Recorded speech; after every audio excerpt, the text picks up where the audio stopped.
এখন আমরা দেখব 26A এই প্রবলেমটার সলিউশন। সো প্রবলেম স্টেটমেন্ট কি? Integration of e to the power x/2 plus e to the power minus x/2 dx। একদম simple problem, just আলাদা করে দিব।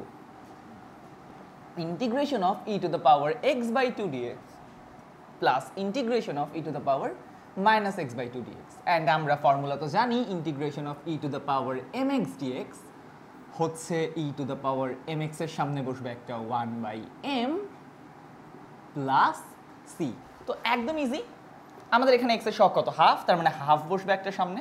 ও ওয়েট, 1/2 বসবে অ্যাকচুয়ালি, আর 1/2 হয়ে যায় বেসিক্যালি 2। সো আমি 1/2 এভাবে লিখি, 1 ওকে এভাবে divided by half e to the power x/2। এখানে same 1 divided by minus half e to the power minus x/2 plus c।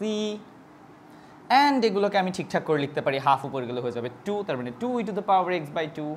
এখানে উপরে চলে গেলে হয়ে যাবে -2 into e to the power minus x/2 plus c। And এটাই হচ্ছে আমাদের এই প্রবলেমের সলিউশন।